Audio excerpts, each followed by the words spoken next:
Bernadette Malgorn, bonjour. Bonjour. Les régionales, c'est mars prochain.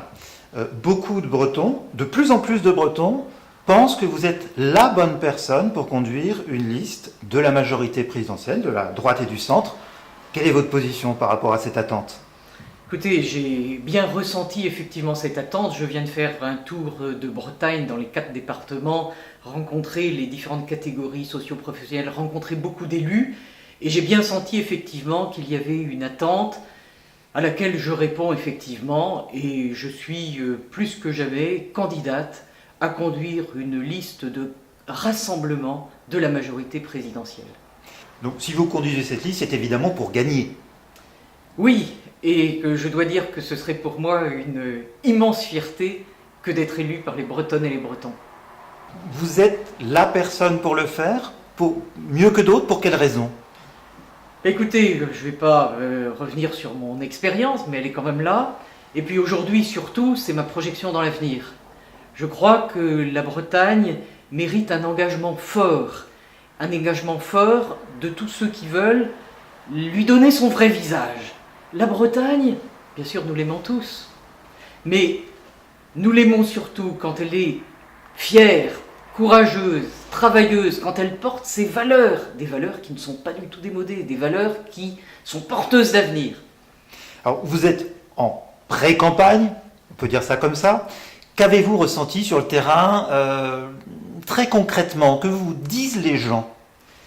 Les gens pensent qu'on peut faire autrement en Bretagne pour répondre aux problèmes qu'ils ressentent personnellement.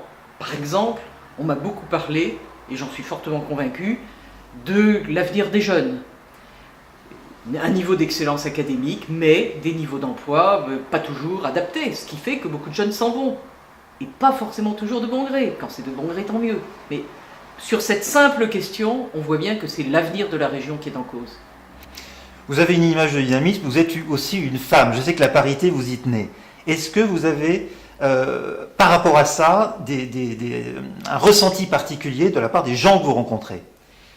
Je crois que pour la Bretagne, c'est particulièrement important. Nous ne sommes pas au cœur de l'Europe, on est au début de la Terre, peut-on dire, mais quand même éloigné des grands centres économiques d'une Europe qui s'élargit beaucoup vers l'Est. Et ça veut dire que nous devons compter essentiellement sur notre matière grise. Et on ne va pas se contenter de la moitié de la matière grise. Donc on a encore plus intérêt que dans d'autres régions à permettre aux femmes d'accéder à des emplois, à des responsabilités, à la hauteur de leur formation et à la hauteur de leurs aspirations. Et ça, beaucoup de femmes que j'ai rencontrées m'ont encouragé parce qu'elles savent que je comprends ça, mais je dois dire aussi, beaucoup d'hommes en sont convaincus. Alors vous êtes d'ici, vous êtes de Ouessant, vous êtes de Morlaix, vous êtes d'ici. Pour vous, les valeurs profondes de la Bretagne, c'est quoi ?